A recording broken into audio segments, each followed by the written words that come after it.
തുടർന്ന് നമുക്ക് പഠിക്കാനുള്ളത് ആമുഖമാണ്. വെളിപ്പാട് പുസ്തകം 1-ാം അധ്യായത്തിന്റെ ആമുഖം. ആമുഖം എന്ന മെയിൻ ഹെഡിങ്ങില് 1-ാം വാക്യം മുതൽ 8-ാം വാക്യം വരെയുള്ള വാക്യങ്ങളാണ്. ആമുഖം എന്ന ഹെഡിങ്ങിന്റെ താഴെ 4 സബ് ഹെഡിങ്ങൾ വരുന്നുണ്ട്. അതിൽ 1-ാമത്തെ ഹെഡിങ് ആണ് ആമുഖവും അനുഗ്രഹവും. 1 മുതലുള്ള വാക്യങ്ങൾ മുതൽ 3 വരെയുള്ള വാക്യങ്ങൾ വരെ നമുക്കത് കാണാനായിട്ട് കഴിയുന്നുണ്ട്. 2-ാമത്തെ സബ് ഹെഡിങ് ആണ് അനുഗ്രഹം എന്നുള്ളത് 3-ാമത്തെ വാക്യത്തിൽ കാണും. 2-ാമത്തെ സബ് ഹെഡിങ് ആണ് 7 സഭകൾക്കുള്ള ആശംസകൾ. 1-ാമത്തേത് ആമുഖവും അനുഗ്രഹവും 1 മുതൽ 3 വരെയുള്ള വാക്യങ്ങൾ. 2-ാമത്തേത് 7 സഭകൾക്കുള്ള ആശംസകൾ എന്ന് കാണുന്നു. 4-ാം വാക്യം മുതൽ 6-ാം വാക്യം വരെയുള്ള വാക്യങ്ങൾ. 3-ാമത്തെ സബ് ഹെഡിങ് ആണ് ക്രിസ്തുവിന്റെ വരവിനെ കുറിച്ചുള്ള പ്രഖ്യാപനം എന്നുള്ളത് കാണുന്നു. 7-ാമത്തെ വാക്യം. ഇനി 4-ാമത്തെ സബ് ഹെഡിങ് ആണ് തന്നെത്താൻ വെളിപ്പെടുത്തുന്നു.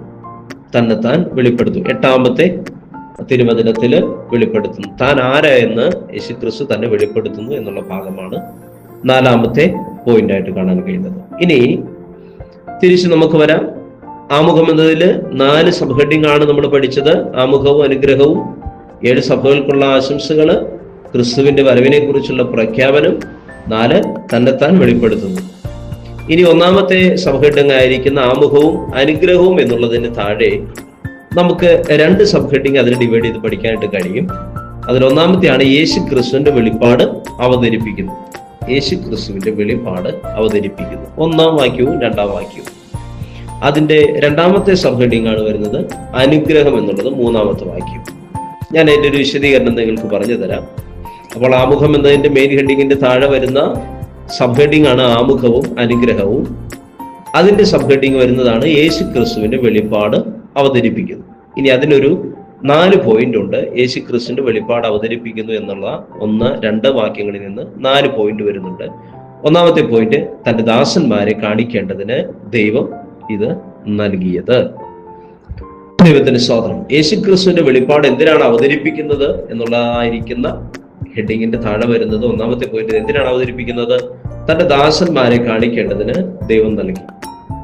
2-ാമത്തത് പോയിന്റ് അധികം വൈകാതെ നടക്കുന്ന കാര്യങ്ങളെ കുറിച്ച് അവതരിപ്പിക്കുവാൻ വേണ്ടി ഇത് നൽകപ്പെട്ടു.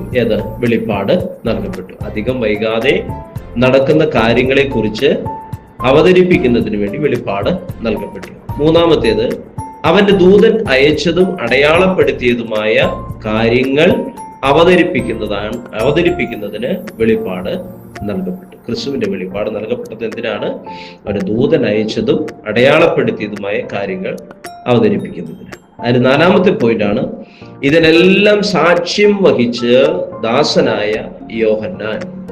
ദൈവത്തിന് സ്തോത്രം. ഇതിനെല്ലാം സാക്ഷ്യം വഹിച്ച കർത്താവായ യേശു ക്രിസ്തുവിന്റെ ദാസനായിരിക്കുന്ന യോഹന്നാനെ ഇത് വെളിപ്പാട് അവതരിപ്പിക്കുവാൻ വേണ്ടിയിട്ട്. മെയിൻ ഹെഡിങ് ആയിരിക്കുന്ന ആമുഖത്തിന് കീഴെ വരുന്നത് ആമുഖവും അനുഗ്രഹവും എന്നുള്ളതായിരിക്കുന്ന ഭാഗമാണ് സബ് ഹെഡിങ്. അതിന് താഴെ വരുന്നതായിരിക്കുന്ന ഒരു ഹെഡിങ് ആണ് യേശു ക്രിസ്തുവിന്റെ വെളിപ്പാട് താൻ അവതരിപ്പിക്കുന്നു. അതിനുശേഷം അതിന്റെ താഴെ വരുന്ന സബ് ഹെഡിങ് മറ്റൊരെണ്ണാണ് അനുഗ്രഹം എന്നുള്ളത്. അനുഗ്രഹം എന്നുള്ളതായിരിക്കുന്ന സബ് ഹെഡിങ്ങിന്റെ താഴെ മറ്റ് 2 പോയിന്റ് വരുന്നുണ്ട്. അതിങ്ങനെയാണ്: ഈ പ്രവചനം വായിക്കുന്നവരും വായിച്ച് കേൾക്കുന്നവരും ഭാഗ്യവാൻ. അപ്പൊ ഇതിൽ അനുഗ്രഹം എന്നുള്ളത് എന്താണ്? ഈ വാക്യങ്ങളിൽ പെടുന്ന അനുഗ്രഹം എന്താണ്? ഇത് വായിച്ച് കേൾപ്പിക്കുന്നവരും വായിച്ച് കേൾപ്പിക്കുന്നവരും ഭാഗ്യവാന്മാർ എന്ന് പറഞ്ഞാൽ അവരും ഇത് അനുഗ്രഹിക്കപ്പെടും. അപ്പൊ ഈ വെളിപ്പാട് പുസ്തകത്തെ കുറിച്ച് പഠിക്കുമ്പോൾ ഇത് വായിക്കുന്നവരും വായിച്ച് കേൾപ്പിക്കുന്നവരും ഭാഗ്യവാന്മാരെന്നാ പറയുന്നത്. അതിൽ 2-ാമത്തെ പോയിന്റ് ആണ് അതിലെഴുതിയിരിക്കുന്നത് പ്രമാണിക്കുന്നവർ ഭാഗ്യവാന്മാർ, കാരണം സമയം അടുത്തിരിക്കുന്നു. 3-ാമത്തെ വാക്യമാണ് ഇതിന്റെ ഭാഗം. അപ്പോ 2 കാര്യങ്ങൾ ഓർമ്മിക്കുന്നു. ഒന്ന്, ഈ പ്രവചനം വായിക്കുന്നവരും വായിച്ച് കേൾപ്പിക്കുന്നവരും ഭാഗ്യവാന്മാരാണെന്ന് പറയും. 2-ാമത്തെ പോയിന്റ് അതിലെഴുതിയിരിക്കുന്നത് പ്രമാണിക്കുന്നവരും ഭാഗ്യവാന്മാർ, കാരണം സമയം അടുത്തിരിക്കുന്നു. ഇതൊരു വലിയ ഇൻഫർമേഷൻ ആണ് കേട്ടോ. അപ്പൊ ഞാൻ 1-ാമത്തെ ഭാഗത്തിന്റെ 2 പോയിന്റുകൾ ഞാൻ ഒരിക്കൽ കൂടെ പറയാം.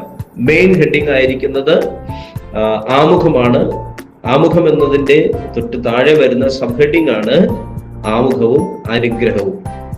ആമുഖവും അനുഗ്രഹവും എന്നുള്ളതിന്റെ താഴെ വരുന്ന മറ്റ് രണ്ട് സബ് ഹെഡിങ് ഉണ്ട്. അതിലൊന്നാമത്തെ ഹെഡിങ് ആണ് യേശു ക്രിസ്തുവിന്റെ വെളിപ്പാട് അവതരിപ്പിക്കുന്നു. 1-2 വാക്യങ്ങൾ. രണ്ടാമത്തെ സബ് ഹെഡിങ് ആണ് അനുഗ്രഹം. അനുഗ്രഹം എന്നുള്ളതിനകത്ത് എന്താണ് അനുഗ്രഹം? ഇതിൽ അടങ്ങിയിരിക്കുന്ന അനുഗ്രഹം എന്ന് ചോദിച്ചു കഴിഞ്ഞാൽ, ഈ പ്രവചനം വായിക്കുന്നവരും വായിച്ച് കേൾപ്പിക്കുന്നവരും എന്താണ്? ഭാഗ്യമുള്ളവരാണ്. രണ്ടാമത്തേത് എന്താണ്? അതിൽ എഴുതിയിരിക്കുന്നത് പ്രമാണിക്കുന്നവര് ഭാഗ്യവാന്മാർ, കാരണം സമയം അടുത്തിരിക്കുന്നു.